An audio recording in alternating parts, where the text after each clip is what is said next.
Aujourd'hui, cette masterclass va être consacrée à l'intelligence artificielle dans l'accompagnement entrepreneurial. On va se présenter rapidement, Oui. Parce qu'on a donc Nicolas et moi sommes les cofondateurs d'une société qui s'appelle Supernova. C'est pas du tout l'objet de cette masterclass, mais au sein de notre société qu'on présentera cet après-midi, on travaille, on va dire, de manière assez poussée et intense sur l'intelligence artificielle. Donc on va vous délivrer dans cette masterclass le résultat de notre expérience avec les outils de l'intelligence artificielle, qui évidemment n'est pas... c'est un domaine qui évolue tellement qu'il n'y a pas à proprement parler de vérité ou de niveau d'expertise très puissant. L'idée, c'est de faire une masterclass où on va, avec vous, utiliser de manière concrète, avec un exemple en direct, l'intelligence artificielle dans le cadre d'un accompagnement entrepreneurial. Voilà, donc on va être sur quelque chose de très pragmatique. On va faire un tout petit peu de théorie au début, mais on va vite rentrer dans le concret. Au niveau de la présentation, on avait prévu un peu long, on s'en est rendu compte, donc on va sûrement sauter quelques slides pour aller direct quand même utiliser les outils qui existent. Vous verrez, ce sont les outils qui existent, qui sont disponibles oui, là aussi, sur Internet. On n'est pas là pour vendre notre solution, on utilise des solutions qui ne sont pas à nous et avec lesquelles on n'a aucun intérêt direct. C'est l'objet de la masterclass, c'est pas du tout une démarche commerciale, que ce soit bien clair. Ce soir, ce sera une démarche commerciale. Alors, c'est parti. Alors, l'intelligence artificielle, alors, là aussi, je le dis en préambule, c'est notre vision. Si on peut échanger, interagir, c'est super, donc n'hésitez pas à nous couper, n'hésitez pas à intervenir, parce qu'on sait que c'est un sujet un peu chaud, c'est aussi pour ça qu'on l'a choisi. Donc n'hésitez pas à intervenir, hein. C'est pas du tout quelque chose de magistral, au contraire. Nous, notre vision, pas qu'à nous évidemment, c'est que l'IA, alors IA, vous le savez certainement, c'est le raccourci d'intelligence artificielle, on dit quand IA, IA ou AI en anglais. C'est une révolution qui va tout changer, qui va avoir autant d'impact, on le pense, que l'informatique, Internet ou le téléphone. C'est manifestement, en tout cas, c'est vers ça qu'on se dirige, et tout comme ses prédécesseurs, c'est une technologie qui ne va pas, selon nous, remplacer l'accompagnement, mais bel et bien le faire évoluer.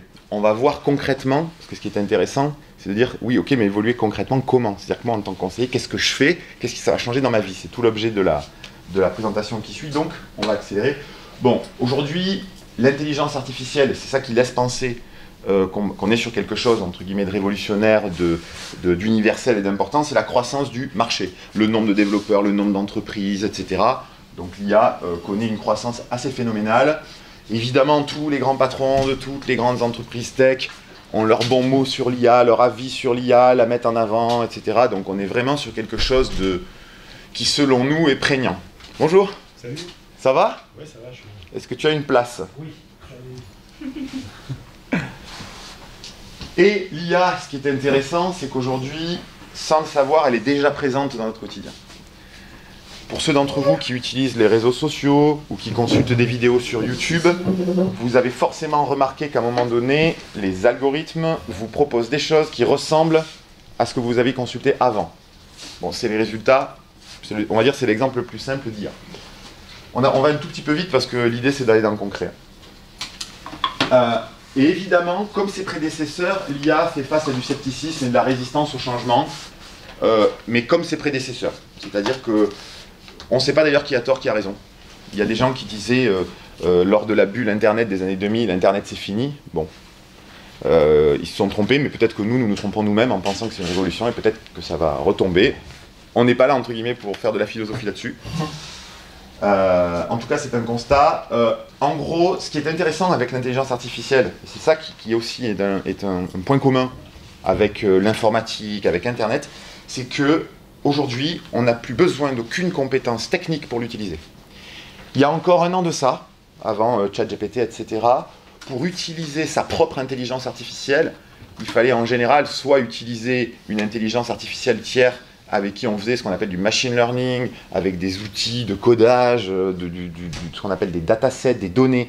Donc l'utilisateur final de l'IA ne pouvait pas avoir sa propre IA, c'était pas possible, ça demandait des compétences de code. C'est plus le cas aujourd'hui. Un point extrêmement important, juste un petit sondage, est-ce que dans cette salle, qui sait ce qu'est un prompt? Chouette, ok. Alors retenez bien ce mot. C'est un mot anglais. Le prompt, on va voir après ce que c'est. Il y a une définition ici. Hop, voilà. C'est une entrée initiale ou une instruction donnée à l'IA pour l'inciter à générer une réponse ou un contenu spécifique, une phrase, une question, une demande. Le prompt joue un rôle essentiel dans la manière dont l'IA comprend la tâche ou la requête à accomplir. Ce qui est très important, certains d'entre vous l'ont vécu, quand vous interrogez une intelligence artificielle avec des questions très génériques, des questions avec quelques mots-clés, vous aurez une réponse qui ne vous satisfera pas. La grande différence, c'est que l'IA, c'est le contraire d'Internet aujourd'hui. Dans Google, on tape quelques mots-clés et on a des centaines de résultats. L'IA, c'est nous qui tapons beaucoup pour avoir un résultat pertinent. C'est vraiment un mode de fonctionnement différent. C'est pour ça que, quand on a l'habitude de faire des recherches Internet, utiliser l'IA, ce ne sont pas les mêmes, on va dire, ce ne sont pas les mêmes, la même méthodologie, ce ne sont pas les mêmes compétences, même si on ne va pas parler de compétences forcément. Alors évidemment, ne lisez pas tout ça, mais pour vous dire à quel point ce sujet, le prompt, la façon dont on interagit avec l'IA est un sujet, il y a des tas, sur LinkedIn et partout, il y a des tas de personnes qui ont, on va dire, créé des documents pour expliquer comment faire des prompts. Ça peut faire sourire, mais il faut savoir faire des prompts pour avoir des résultats impressionnants. Voilà, donc je vous épargne tout ça, c'était juste pour illustrer ça. L'idée à la fin, c'est de dire que donc l'IA a de multiples applications, elle permettra de reproduire en gros certaines fonctions du cerveau humain, mais mieux et plus rapidement. C'est ça qu'il faut retenir. C'est évidemment la notion de, on va dire, de performance cognitive de l'IA. C'est qu'elle réalise des choses que nous réalisons nous-mêmes, mais plus vite et parfois mieux. C'est ça qu'il faut retenir. Vous le savez déjà, elle va traduire des langues, etc. Là, c'est un panorama. Alors encore une fois, je le répète, on a des actions nulle part. Là, c'est un panorama qui n'est pas exhaustif des intelligences artificielles qui existent aujourd'hui sur le marché. Vous avez des intelligences artificielles qui permettent de faire du texte. La plus connue d'entre elles s'appelle ChatGPT, qui est édité par une société américaine qui s'appelle OpenAI. Vous avez le concurrent qui est arrivé il n'y a pas longtemps de Google qui s'appelle Bard. Et vous avez Jasper. Donc ça, c'est un exemple. Ensuite, pareil, si vous voulez utiliser l'intelligence artificielle, on va le faire dans le cadre du traitement de vidéos ou d'images, il y a des outils qui le font. Le plus puissant, le plus connu, celui qui fait autorité sur le marché, à l'heure où je vous parle, mais ça va très très vite, s'appelle Midjourney. On va le voir, on va faire des tests ensemble. C'est un générateur d'images. Donc vous pouvez imaginer, si vous devez, d'ailleurs c'est pas forcément pour vous, mais pour vos porteurs de projets, qui doit créer un logo, qui doit créer une identité graphique, il peut utiliser l'intelligence artificielle pour l'aider à définir cette identité. Enfin, vous allez voir pour les vidéos, il y a Pictory Synthesia qu'on a utilisé, et enfin pour la voix, là c'est intéressant, c'est que vous pouvez synthétiser votre propre voix et faire des messages avec votre voix par l'intelligence artificielle. On va rester concentré sur ce qui nous intéresse aujourd'hui, c'est-à-dire utiliser l'intelligence artificielle dans le cadre de l'accompagnement entrepreneurial précisément. Ah si, petit dernier exemple. Alors dernier exemple, je vais vous donner un exemple. Là on a utilisé une intelligence artificielle à qui on a dit: est-ce que tu peux me faire une vidéo d'une personne qui annonce cette masterclass? Donc, vous allez voir. Ah oui, il n'y a pas le son. Voilà. Donc là, du coup, voilà. Joignez-nous à Procréa, le cœur battant de l'accompagnement entrepreneurial français. Une masterclass sur l'intelligence artificielle par Damien et Nicolas de Supernova vous y attend. À bientôt. Alors évidemment, ça fait sourire parce que c'est pas parfait. Évidemment, on voit qu'il y a des petites... Mais ce qu'il faut retenir, à la vitesse à laquelle ça va, c'est que ce que vous avez là, vous l'aurez compris, on n'a pas mis une personne devant la caméra en lui disant de dire quelque chose. On a envoyé un texte à une intelligence artificielle qui nous a sorti ça. En une minute. Une minute. Et vous avez défini le prompt du coup, voilà. je veux une femme, exactement. âge, etc. Voilà, vous définissez, alors je vous épargne. Encore une fois, je le répète, on n'a aucun intérêt dans aucune de ces sociétés, on a utilisé cet outil qui s'appelle Synthesia, dans lequel vous choisissez le profil de la personne qui va parler, le ton qu'elle va employer, etc., etc. Alors évidemment, voilà, l'idée là c'était juste un petit clin d'œil pour vous dire voilà un usage périphérique de l'IA. Alors, maintenant l'IA et l'accompagnement entrepreneurial augmenté. Alors évidemment, on va le voir, on va rentrer dans le concret, l'idée c'est d'améliorer la productivité, l'efficacité, la qualité dans le traitement des dossiers, analyser des données en temps réel pour prendre des décisions, personnaliser l'expérience du porteur de projet, répondre de manière précise à des questions très pointues dont on n'a pas la réponse, construire un business plan convaincant et inspirant, ça c'est notre expérience puisqu'on l'a utilisé évidemment. Et du coup, Là, ce qu'on va vous proposer, maintenant qu'on va rentrer dans le concret, là, ce qu'on va vous proposer, c'est, on va prendre un cas concret, qui, on va le voir après, j'aurais dû le mettre en, mais c'est pas grave, et on va essayer, avec l'intelligence artificielle, en direct avec vous, de traiter ces sujets. On les a, ce qu'il faut imaginer, c'est que l'intelligence artificielle étant assez puissante, c'est vous qui définissez les blocs. Certains d'entre vous pourront peut-être déplorer qu'il manque quelque chose ou que le bloc est mal formulé. Ça, c'est nous. On s'est dit, tiens, lors de la masterclass, on va essayer d'analyser le marché du porteur de projet, identifier des avantages compétitifs, etc. Donc ça, c'est nous, c'est pas l'intelligence artificielle. Donc on va aborder ces points.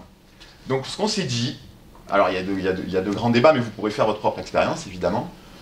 On s'est imaginé, on s'est dit, tiens, imaginons que j'ai un porteur de projet dans la restauration qui souhaite ouvrir une pizzeria dans la ville de Bordeaux, dans le quartier de la place de la Victoire. Ce qui nous intéresse... On vit à Nîmes, hein, on vit pas à Bordeaux. Hein. D'ailleurs, s'il y a des Bordelais, ça va être marrant, vous allez pouvoir peut-être challenger et dire « Ah non, là, c'est pas tout à fait juste, etc. » Donc, on s'est dit, voilà, on va partir de ce truc-là, et on va répondre à tous les blocs qu'on a vus, avec ce cas d'école ici. Et là, donc, tu vas-y, passe au suivant. Ah oui. Voilà. Donc, alors, pour des raisons de temps, on ne va pouvoir traiter ensemble que les blocs qui sont colorés.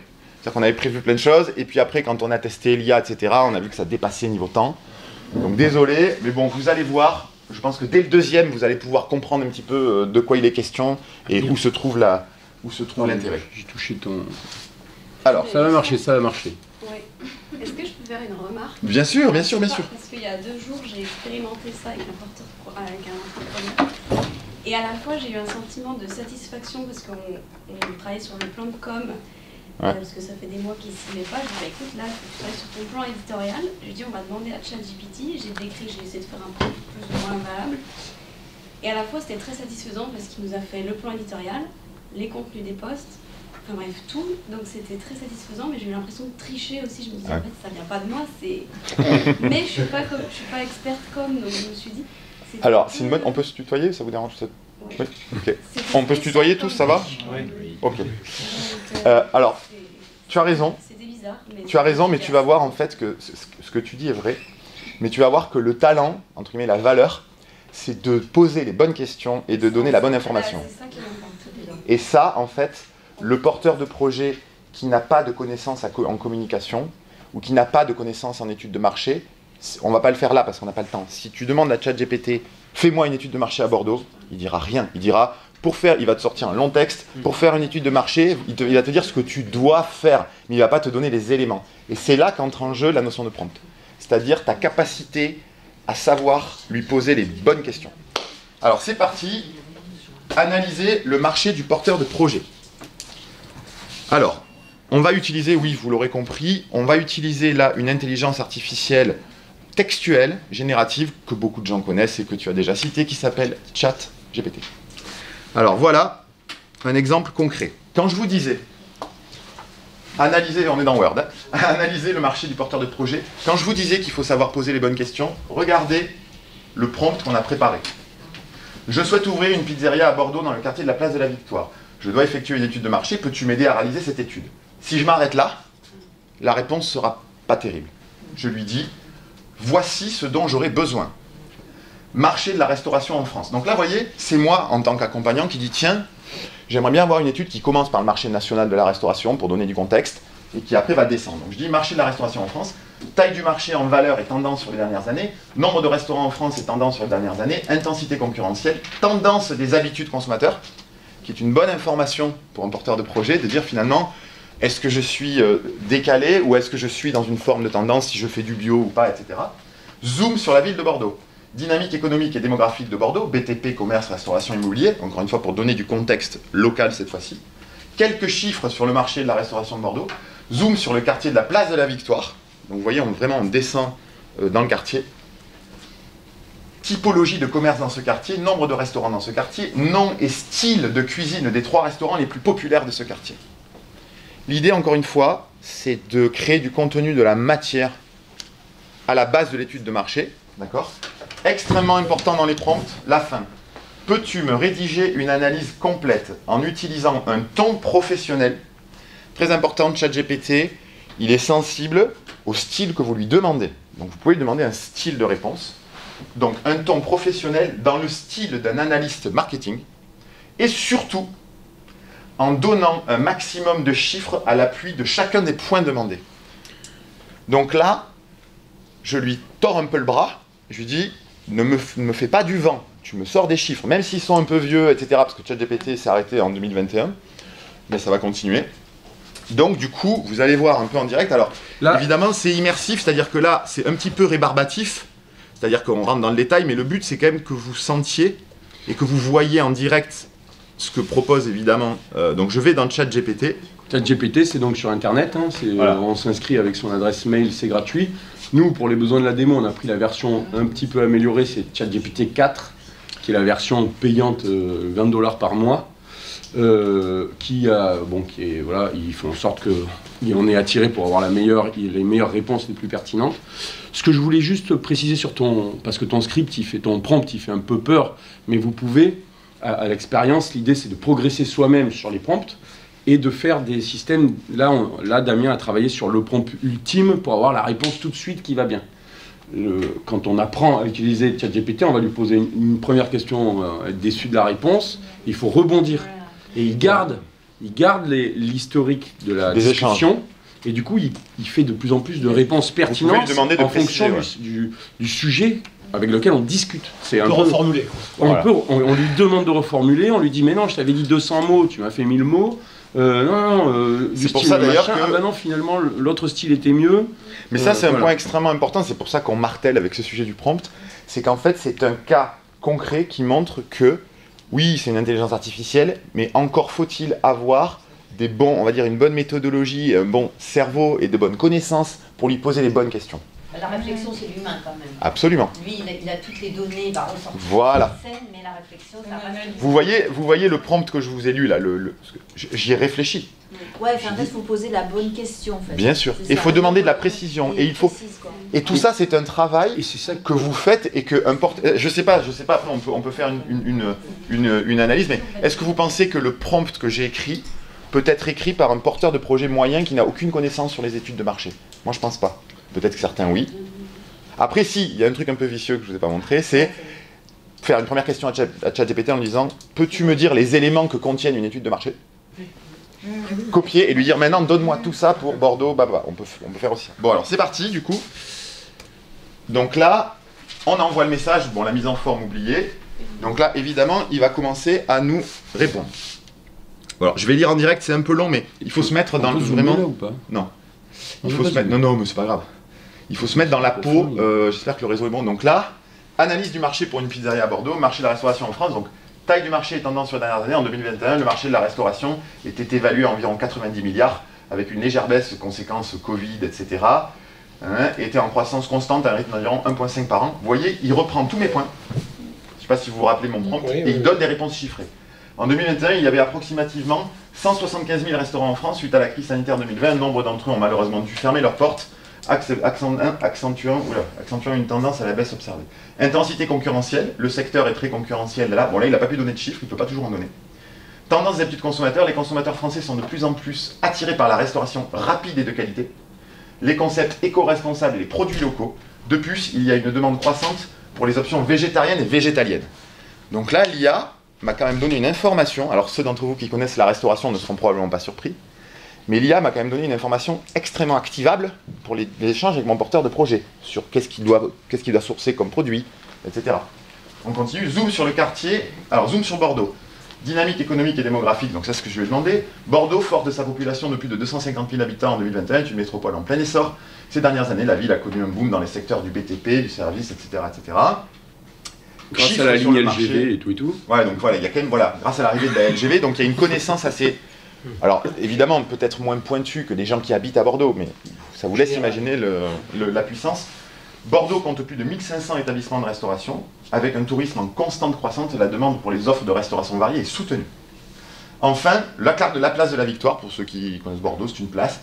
La place de la Victoire est un lieu animé, populaire auprès des étudiants et des jeunes. Elle accueille une multitude de bars, etc. Nombre de restaurants dans le quartier de la place de la Victoire, on compte plus de 50 restaurants. 3 restaurants les plus populaires. Alors là, il nous dit, à ma dernière mise à jour en 2021, je ne peux pas vous fournir le nom des 3 restaurants les plus populaires. Toutefois, je vous recommande d'utiliser les plateformes, etc. Bon, ça, c'est un peu le côté erratique. Quand on a fait ce prompt hier, il nous a donné les 3 restaurants. Là, il les a pas donnés. Ça vous montre aussi que l'intelligence artificielle, c'est quelque chose de vivant, pour le meilleur et pour le pire. Oui. J'ai une question par rapport à ça. J'ai essayé de m'exercer parce que vraiment je ne me pas se tromper. Et en effet, bon, au début, je pense que je confondais vraiment un moteur de recherche Google avec ChatGPT. C'est le premier point. Ouais. Donc ça, je pense que c'est sur l'histoire du prompt qu'il faut travailler. Et en effet, il y avait cette histoire de 2021 là, tout s'arrêtait. Et donc ma première question, c'était puisque vous êtes sur une version payante de ChatGPT, est-ce que la qualité de l'info ou la mise à jour de l'info est plus récente?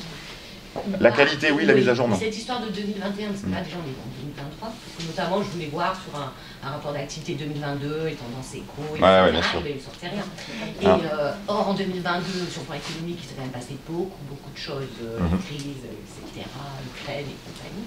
Et donc ça, concrètement, c'est formidable, mais si déjà 2022 n'existe pas dans ChatGPT, dans notre métier, ça va changer. Enfin, oui, bien sûr. Ouais. En fait, ça aide, vous avez raison.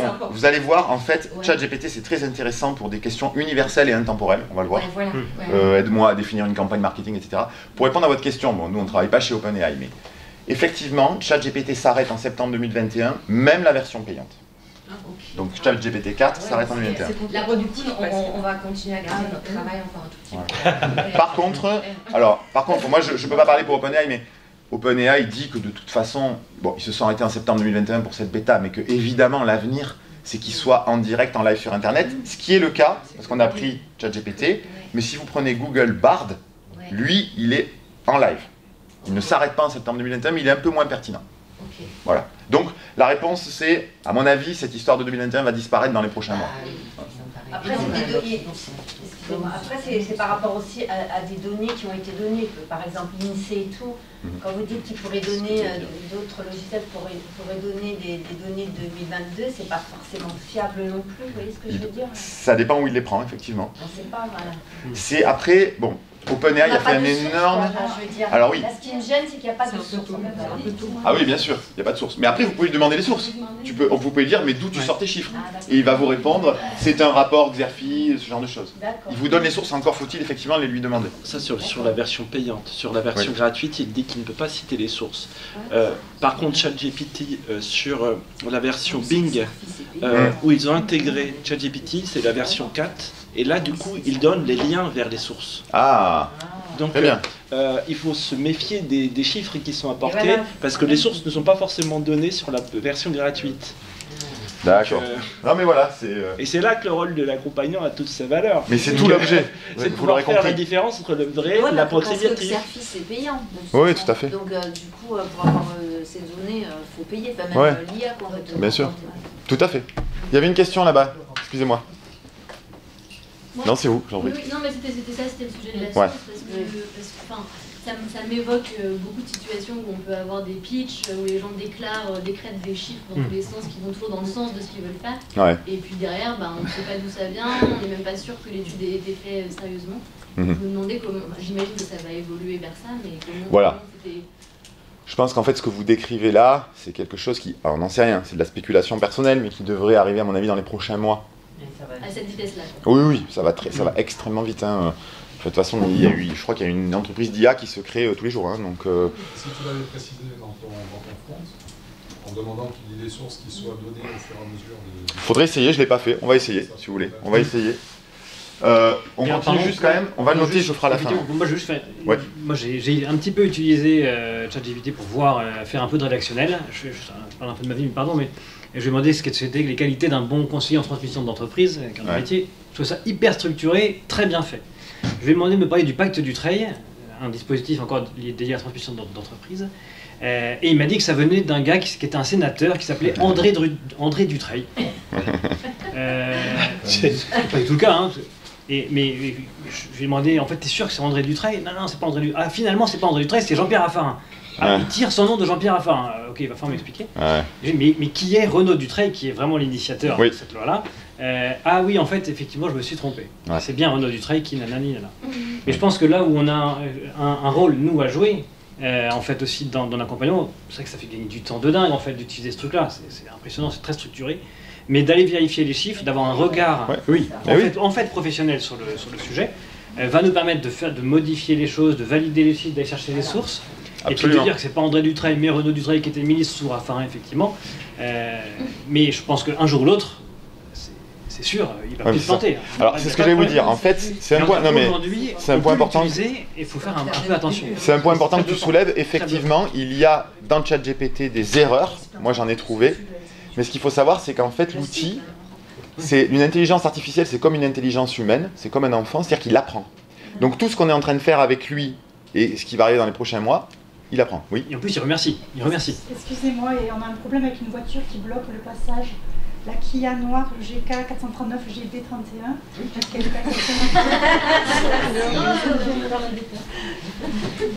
Demander à ce que je vous propose, on va continuer juste pour voyager. Parce qu'il est écart. Mais par contre, c'est bien, n'hésitez pas, ça fait plaisir, c'est sympa d'échanger là-dessus. Pourquoi elle se... Juste le fait de dire que l'intelligence artificielle, c'est comme l'intelligence humaine, désolé. Non, les mécanismes. Ouais, je pense que c'est important de... Non, quand je dis quand c'est comme une intelligence humaine, c'est-à-dire que ça... Est-ce que ça oublie à partir de 60 ans, est-ce que ça oublie En fait, quand je dis... Vous avez dit que ça oublie Oui, tout à fait. En fait, non, c'est pas l'intelligence humaine, ce que je veux dire, c'est que les mécanismes... L'intelligence artificielle, ça fonctionne avec des réseaux neuronaux, donc c'est un peu comme nos cerveaux, nos synapses, etc. Et ça apprend, c'est ça que je voulais dire. Ça apprend comme nous on a appris, voilà. C'était ça en fait la logique. Il n'y a pas d'émotion évidemment, il n'y a pas de... Oui, ça monte. Il y a peu d'avis, il y a beaucoup de neutralité. C'est l'intelligence au sens... Putain, ça marche.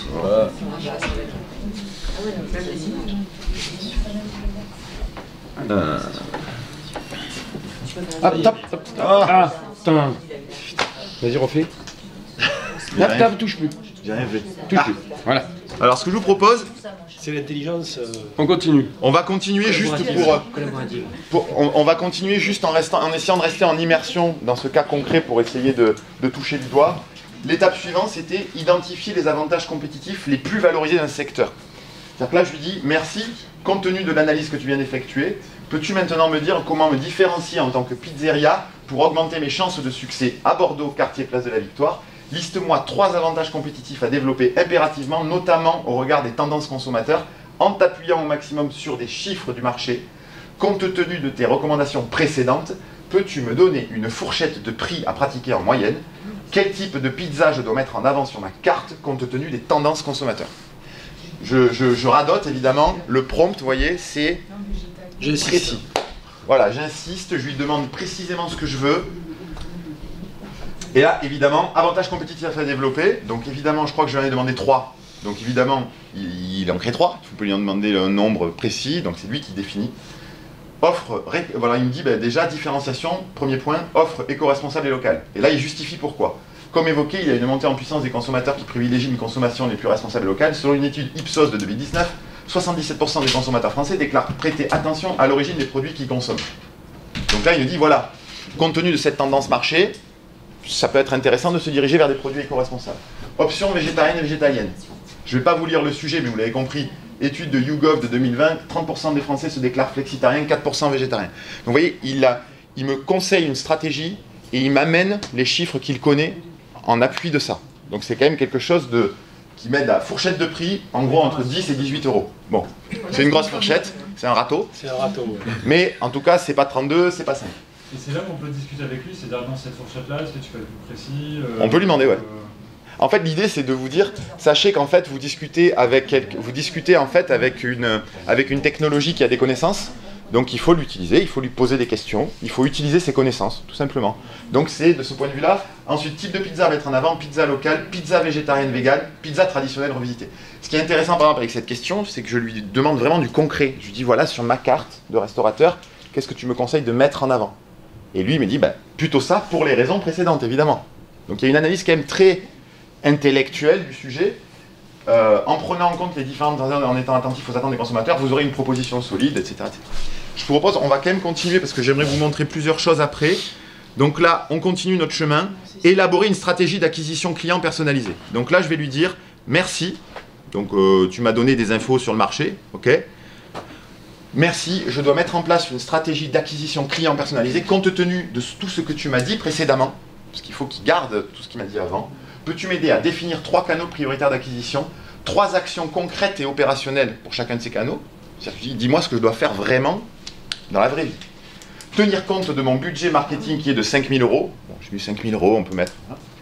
Prioriser les canaux et actions marketing ayant le meilleur rapport impact temps passé.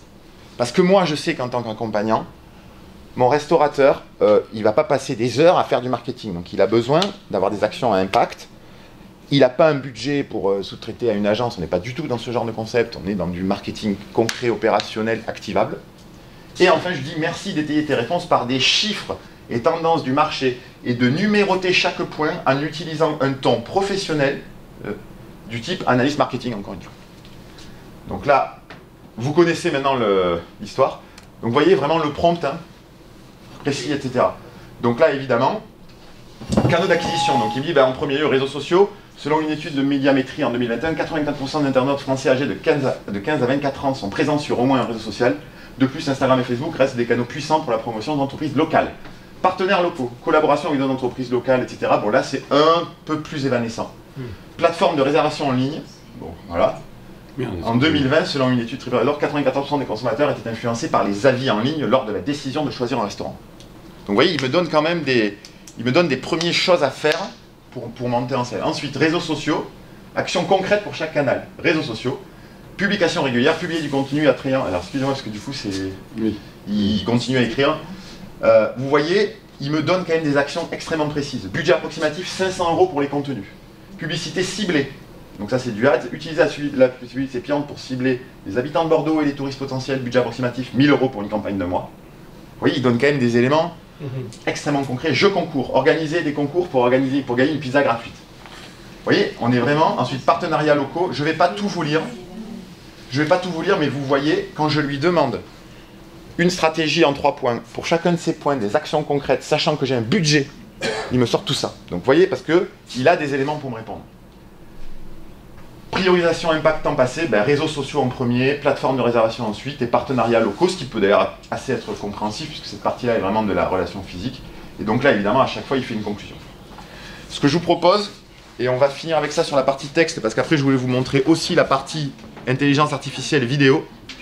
Et là, on est sur du marketing pur. Je lui demande de me rédiger une description vendeuse de mon projet. Alors, vous voyez, là aussi, il y a tout un art du prompt, puisqu'en gros, je lui dis quand même, c'est toujours, le marketing, c'est pas donné à tout le monde, donc je lui dis, merci, compte tenu de tout ce que tu sais maintenant sur le contexte de mon projet, j'aurais besoin que tu m'aides à trouver un nom pour ma pizzeria, sans le mot pizza ou pizzeria dedans. Alors ça, typiquement, c'est moi qui l'ai mis, pourquoi ?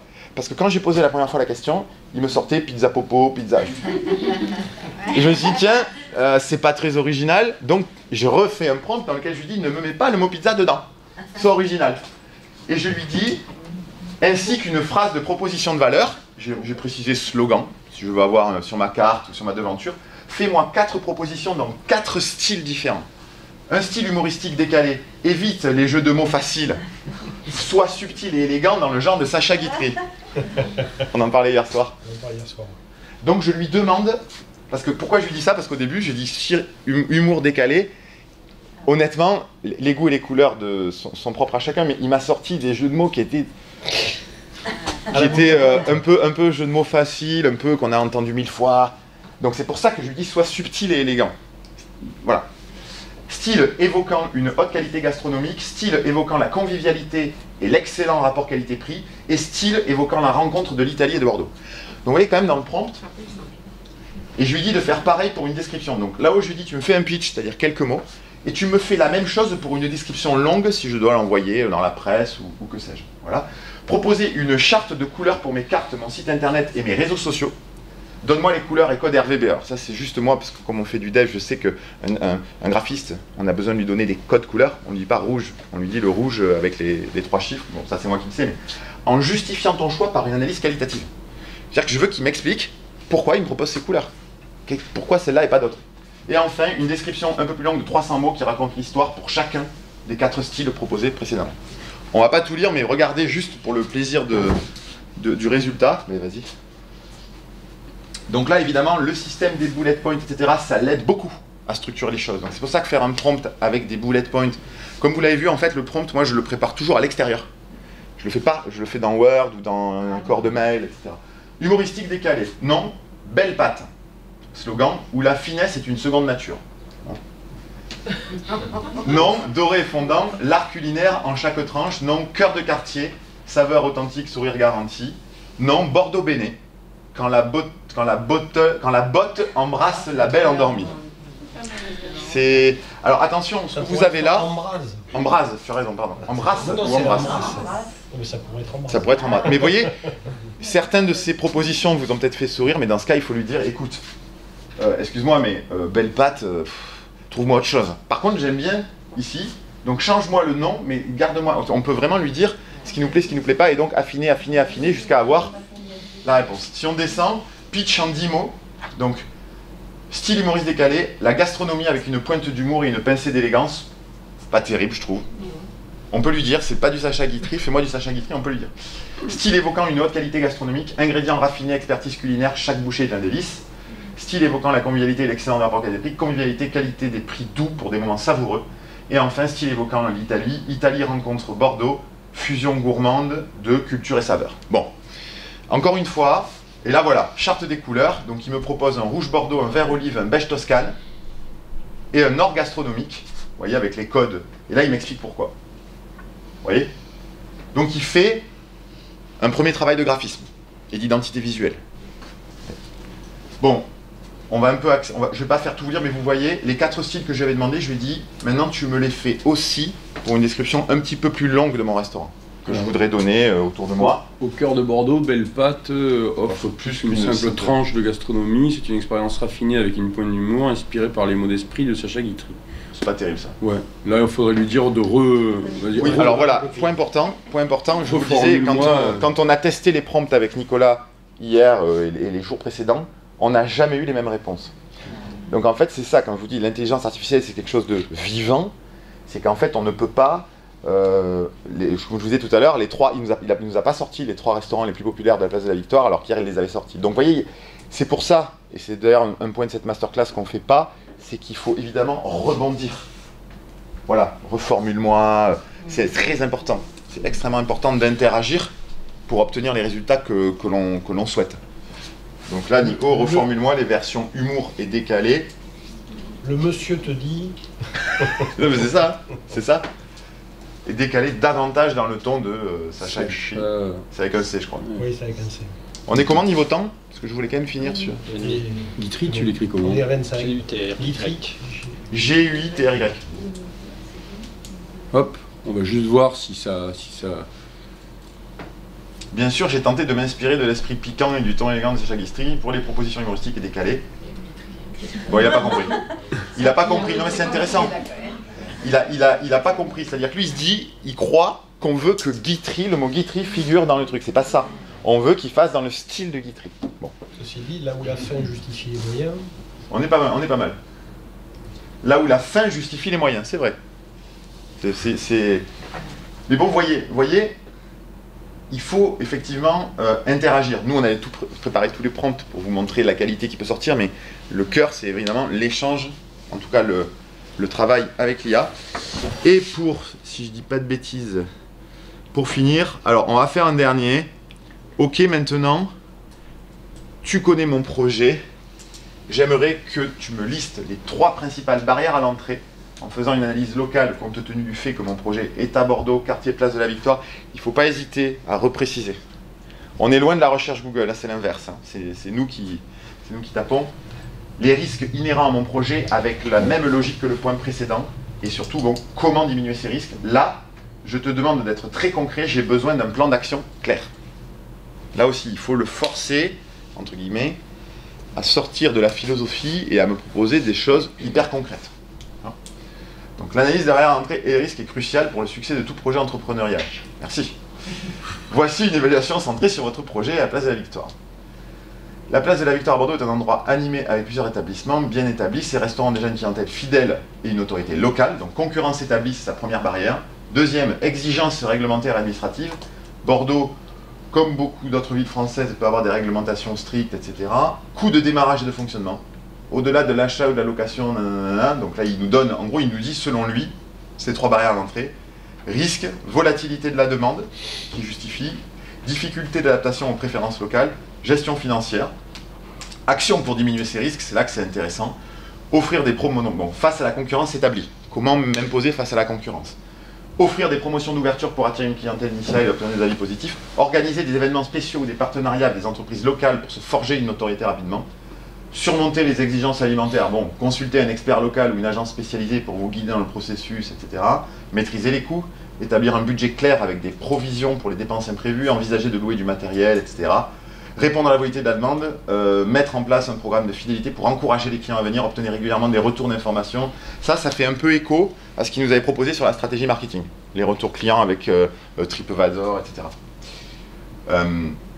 Donc voilà, avec une planification soignée. Donc voilà, là aussi, on peut lui dire, si on lui dit par exemple, n'as-tu pas oublié le risque, j'en ai pas en tête, n'as-tu pas oublié le risque intempérie, je sais rien, il peut aussi nous lister le risque intempérie avec comment y faire face ou pas, à travers les assurances peut-être, etc., etc. Donc là, l'idée, c'était de vous montrer sur la partie textuelle, sur un cas concret, ce que ChatGPT est capable de sortir et surtout, comment en tirer le meilleur grâce à l'art du prompt. Voilà. De toute façon, je ne sais pas si après on fera tourner la présentation, mais dans la présentation, vous avez mis là plein d'images de gens qui expliquent comment faire les prompts. Et en fait, c'est ça le sujet. C'est vraiment ça, on le répète, c'est faire des prompts et, on ne l'a pas trop fait là effectivement, c'est à corriger pour la prochaine fois, interagir quand on n'est pas satisfait d'une réponse. Dire cette réponse me paraît un peu trop vague, etc. Puis à un moment donné, quand vous le poussez trop, il finit par dire écoute, tu m'en demandes trop. Mais il le dit en disant bah, mes informations datent de 2021 ou en tant qu'intelligence, je ne peux pas aller aussi loin. Vous pouvez aussi le pousser. Voilà. Mais en tout cas, avant de le pousser, vous pouvez aller loin. Et petit, on va dire, petit truc fun à la fin. Pour le coup, là, on a utilisé une intelligence artificielle textuelle. Là, on va essayer, alors c'est vraiment un clin d'œil, créer un visuel et un logo pour un projet. Donc là, c'est pareil, mon porteur de projet qui d'ailleurs n'a pas forcément peut-être les moyens pour faire appel à une agence ou à un designer. Selon les projets, on n'a pas forcément... plutôt que de rechercher des images dans Google, des logos qui existent déjà, on peut demander à une intelligence artificielle de nous créer un logo. Donc là, ce qu'on a fait, c'est pas, en l'occurrence, on n'a pas fait le logo, parce qu'on s'est dit, crée-moi une photo réaliste dans le style de Fellini, Bordeaux, la pizza, d'un pizzaiolo en train de préparer une pizza devant son four à pizza avec une bouteille de vin de Bordeaux. Donc là, ce que vous avez fait avec le texte, vous le faites avec l'image. Vous décrivez ce que vous voulez voir sur cette image. Et là aussi, vous l'aurez compris, ça demande un peu d'imagination au départ. Il faut s'être imprégné du projet pour dire, bah tiens, c'est pas, l'IA va pas vous dire... Alors si, vous pouvez faire un prompt beaucoup plus court en disant, bah, fais-moi un visuel de pizzaiolo avec une bouteille de vin. Bon. L'idée là, c'est pareil, c'est de lui donner un maximum d'éléments. Et là, je lui dis, point important, je lui dis, crée-moi une photo réaliste. Ça aussi, c'est important. Quand on utilise l'intelligence artificielle avec les images, il faut lui demander le style d'image. C'est mieux. Une photo réaliste, une image. Et à contrario, je lui dis, bah, crée-moi une photo dans le style cartoon. C'est la différence entre les deux prompts. Ne me fais pas une image photo réaliste Fellini, tu me fais un style cartoon, dessin animé, d'un pizzaiolo en train de préparer le même en fait. Donc la différence entre les deux prompts, c'est ce qu'il y a en rouge. Ok ? Si je lui demandais une image allégorique, il comprendrait. Faut essayer, mais normalement oui. On peut essayer, on va essayer si tu veux. Voilà les résultats. Et ça, c'est avec qui ? Avec Midjourney. Tu l'as là ? Midjourney. Ouais, on va regarder. Attends. Midjourney, c'est payant, c'est $8 par mois. Bon. Et les logos aussi, c'est... Oui. Et excusez-moi, il a vérifié que ça n'existait pas. Bah oui, parce qu'il a créé. Il va vérifier que ce logo n'existe pas. Ça, je ne sais pas. Ça, je ne sais pas. Ah, parce que sur un logo, ça peut être risqué. Il peut vous faire une proposition de logo qui existe déjà. Ouais. Je ne sais pas. Il y a, là, pour le coup, il faudrait demander. Non, mais c'est intéressant. Quand on discute, mais c'est un peu le même. Là, il y a effectivement sur les, il y a des vides juridiques sur la génération de, mais même un peu de texte, j'ai envie de dire, mais sur la génération d'images, où clairement il va y avoir des questions là, qui vont se poser dans les années à venir, parce qu'on peut dire dans le style de, fais-moi un, même. La propriété intellectuelle d'une œuvre, elle est protégée. Et quand on lui dit fais-moi un logo ou une image dans le style de tel artiste, eh bien, il va le faire. Mais l'artiste peut ne pas être d'accord pour qu'on plagie son style. Après, vous voyez là l'idée, vous retrouvez la réponse aux deux styles. Là aussi, vous pouvez itérer et affiner les prompts pour obtenir des images. Là, je me suis amusé. Par exemple, je lui ai dit, là, c'est vraiment le clin d'œil de fin. Une pizza présentée par Superman qui sourit avec la ville de Bordeaux en arrière-plan. Et là, on va le faire ensemble.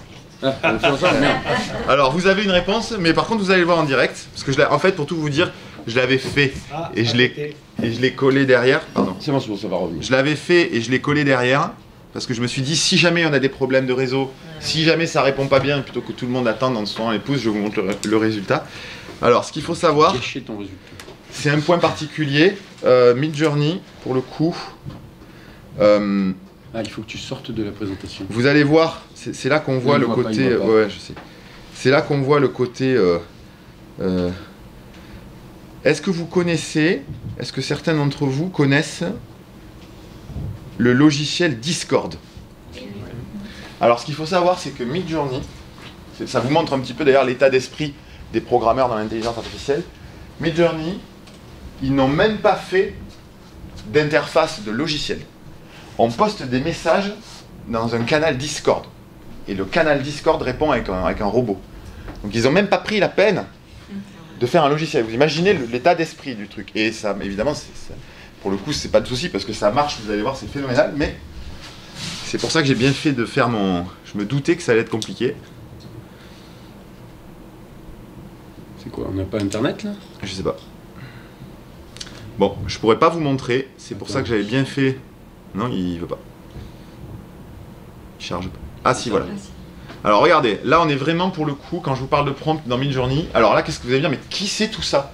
En fait, ce sont tous les gens dans ce canal qui font des demandes de création d'images. C'est un peu particulier. Et pourquoi Midjourney a fait ça en fait? Moi j'avais pas compris, j'ai dit mais pourquoi est-ce que je vois des photos de tout le monde? Il dit mais parce qu'en fait, le prompt en matière d'image, il faut savoir le faire. Et la meilleure façon de savoir le faire, c'est de copier les autres. Alors là c'est en anglais. Et moi par exemple, pour apprendre à faire des prompts Midjourney, j'ai beaucoup regardé ce qu'ils faisaient tous. Et je me dis tiens, parfois il précise par exemple... il précise par exemple le style indonésien de la personne, etc. Donc là, cette personne n'existe pas. Toutes les photos que vous avez là n'existent pas. Là c'est pareil, au niveau juridique, il faut accepter l'image. Tout à fait, tout à fait. Il y a encore Superman, tiens, c'est très Superman. Donc vous voyez... Si elles apparaissent et que tout le monde les voit, qui dit qu'il n'y a pas quelqu'un d'autre qui le prenne aussi Oui, bien sûr, mais parce qu'en fait c'est devenu une commodité. Donc en fait, il n'y a même pas de sujet, évidemment, que tout le monde prend tout et qu'il n'y a pas de... C'est, entre guillemets, accessoire. C'est, en tout cas, sur cette version-là. Donc là, du coup, je sais plus ce qu'on avait dit. Si, on avait dit... Pizza. Avec le... Et pourquoi c'est un hasard qu'il y ait un mec qui parle de Superman au-dessus? Alors là, je le fais en anglais. Alors oui, désolé, c'est vrai, un point important. Midjourney comprend... D'ailleurs, beaucoup de Superman, c'est quand même dingue. Ça n'a rien à voir. C'est peut-être simple. Midjourney fonctionne beaucoup mieux en anglais. Vous pouvez faire des prompts en français, mais j'ai remarqué qu'en anglais ça marchait mieux. Bon. J'imagine que ça viendra en français, qu'il y aura d'autres intelligences artificielles françaises. Donc pour l'instant, je suis obligé de le faire en anglais. Donc je vais dire Superman qui sourit avec une pizza dans ses mains et Bordeaux en arrière-plan. Et point important, je lui dis photo réaliste, donc hyper réalistique photo. Ça c'est le style d'image que je veux en rendu. Et là, vous voyez concrètement qu'est-ce qui se passe? Il y a le robot de Midjourney qui me dit qu'il a bien reçu mon message et c'est en cours. Et là c'est parti. Et vous voyez en fait, évidemment, comme tout le monde pose des questions, on est tous un petit peu mélangés. Donc, honnêtement, l'interface... Il commence à la concevoir. Il commence à la concevoir. Donc là, il est en train de créer l'image, tout simplement. Il est en train de la concevoir en fonction de ce que je lui ai dit. Oui, il en fait 4. Parce qu'il fait plusieurs propositions. Après, tu peux choisir parmi les 4. Et après, tu peux lui demander des variations pour une photo. Augmenter la luminosité, le style, etc. Donc, il y a... Voilà, mon Superman est là. Voilà. Donc là, il m'a proposé 4 photos. Alors, je vous dis par expérience, si vous dites Superman avec la tête de Jean Dujardin ou d'Al Pacino, en fait, il ne le fait pas. Il fait une tête qui ressemble à Jean Dujardin ou Al Pacino, mais qui n'est pas très reconnaissable. Voilà. Donc, je pense qu'ils ont géré ça. Et là, il vous suffit de choisir parmi une de ces photos, et après, vous pouvez lui demander d'affiner. J'aurais pu lui demander, par exemple, je veux que mon Superman soit chauve, ou ait les cheveux blonds. Imaginez, en fait, voilà, on peut vraiment tout décider. Mais comme l'a dit au tout début, en fait, ça fait gagner du temps, ça permet d'obtenir des bonnes réponses qualitatives, mais quelqu'un qui va ouvrir un restaurant, qui ne sait pas du tout comment faire, qui n'a pas du tout de notion entrepreneuriale, il ne pourra pas se débrouiller sans vous. Quelqu'un, vous pouvez lui dire, ben voilà, si tu n'as pas le budget pour un logo, il y a des petites solutions à 8 €, tu peux te faire ton logo, regarde, on essaie ensemble, voilà, tu peux faire ça, mais limite c'est vous qui lui proposez, mais ça sera moins bien que si il a un vrai marketeur, designer. Je veux dire, un designer va prendre, un peu comme vous avec l'accompagnement entrepreneurial, l'idée du designer c'est de dire, de toute manière le client qui vient le voir, il ne sait pas ce qu'il veut. Le vrai travail du designer, c'est de comprendre le projet et de concevoir le super logo. Je propose un dernier test, je ne sais pas ce que ça va donner, mais je vais lui demander de me faire un logo avec la charte couleur que m'a proposé ChatGPT. Donc je peux lui dire, alors on va le faire ensemble, je ne sais pas ce que ça va donner, mais l'idée c'est de vous montrer des cas concrets, quoi. C'est qu'on le fasse ensemble et comme ça vous voyez les résultats. Donc je lui dis, je vais dire generate a logo for a pizzeria with following RGB colors. Donc là, je vais lui prendre les couleurs qu'il m'a proposées. Donc le rouge bordeaux, hop, le rouge bordeaux c'est ça. Désolé, c'est un peu, ouais, vous voyez en direct un peu aussi le côté. C'est pas, ça sort pas tout seul, il faut faire un petit peu évidemment de travail individuel. Donc là je lui donne en fait, comme c'est un outil d'intelligence artificielle d'image, je lui donne les codes RGB. Ça les graphistes connaissent bien, c'est les codes des couleurs que je veux utiliser. Et normalement, s'il est doué, il va comprendre ces trucs là et il va me sortir un logo avec ces couleurs, normalement. Et là il rebondit donc alors lui on peut pas rebondir. Donc il faut remettre un Superman qui fait... Ouais, il faut lui, contrairement à ChatGPT, on ne peut pas faire des allers-retours. D'accord. Ah d'accord. Ouais, c'est un peu le problème du coup. À Bordeaux, On est obligé de refaire. Ouais, c'est moins. D'ailleurs, c'est un des défauts. Après, je pense qu'ils vont. J'ai aucun doute sur le fait qu'ils vont le corriger. Hein. Qu'à un moment donné, on pourra interagir, mais pour l'instant, c'est pas le cas. Mais. Putain, c'est pas vrai. Attendez, excusez-moi. Bon, j'ai plus accès à mon truc. N'en prend que 3. Ouais, allez, on va faire les 3. T'as raison. Alors, on répète. Generate a logo for a pizzeria with following colors. Et je peux lui rajouter. Ah, mais c'est un logo, donc on va pas trop lui en demander. Allez, on s'arrête là.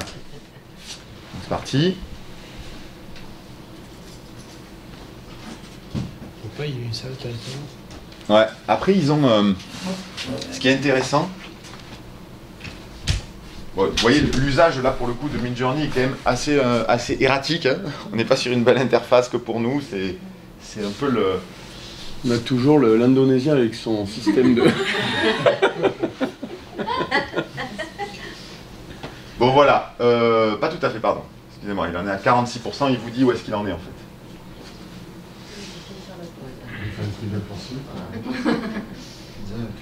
Hop, c'est en haut, c'est en bas, c'est où, c'est en bas. Bon, c'est pas très satisfaisant. Par contre, il y a un truc qui est certain, c'est que, c'est ça qui est intéressant quand on travaille avec ce genre d'outils, c'est que on se dit, bon, visiblement, j'ai eu le même problème avec ChatGPT sur la pizza, il me met de la pizza partout. Donc je peux lui dire, no pizza, voilà, je peux lui dire no pizza, ou au contraire, je peux lui dire, je peux lui donner une idée peut-être, je peux lui dire, tiens, mets-moi, qu'on appelle ça, la roulette à pizza, ou... Ouais, je pense que... Voilà. Donc en fait, l'idée à la fin, et c'est un peu la conclusion de cette masterclass, c'est de dire, aujourd'hui, il y a ces outils qui existent, ils sont imparfaits, par design, ils sont imparfaits, ils progressent assez vite. Ce qui est intéressant, c'est de voir dans quelle mesure est-ce qu'on peut gagner du temps quand on les utilise sur certains sujets. Je pense notamment, on l'a pas évoqué là parce que c'était pas le sujet, mais moi, là où je trouve très efficace, c'est quand vous voulez par exemple faire un mail ou un post LinkedIn, ou un mail à des équipes dans votre organisation, etc. Vous dites, voilà, est-ce que tu peux me faire un mail pour remercier les équipes qui ont contribué à ce projet? Je veux un mail de 300 mots, sur un ton à la fois humoristique mais solennel, et là, il vous sort entre guillemets le mail, vous le copiez-collez, vous corrigez ce qui ne vous plaît pas, ça sert à ça aussi. Voilà, c'est des cas d'usage comme ça. Il faut imaginer que ChatGPT, en l'occurrence, c'est un outil qui est un support pour tout ce qui touche à l'écrit et à l'intellectuel autour de l'écrit. Donc c'est quand même très très vaste. Hein. Pour rien vous cacher, moi j'avais même mis des résultats médicaux que je ne comprenais pas, en lui disant, peux-tu interpréter? Il me les a interprétés, c'est-à-dire qu'il m'a dit les mots scientifiques que je ne comprenais pas, il me dit ça vous voyez c'est cette partie du corps ou que sais-je, donc voilà pour comprendre le... Bon, ça touche à sa fin. Juste, je rebondis sur la dernière phrase que vous venez de faire. Et c'est protégé quand même les données que l'on met? Non. Non. Vous pouvez pas savoir. En fait, je pense que non, mais sûr que non, c'est pas protégé. Non. En fait, vous savez, malheureusement, hein, je dis ça. Honnêtement, c'est pas par provocation, mais en fait, c'est tout le problème, c'est que l'usage de cette technologie, comme l'usage d'Internet, on est assez peu protégé en général, malheureusement. Donc non, effectivement, enfin peut-être que... Le problème c'est que moi, comme je travaille pas pour eux, je sais pas, peut-être que si ici il y avait un ingénieur d'OpenAI, il vous dirait mais bien sûr madame... Innovant, ça serait très dangereux de marquer des données sur ChatGPT. Après la différence c'est que... Vous pouvez s'en servir... Ah mais bien sûr. Après, ce qui garantissent c'est la confidentialité des données.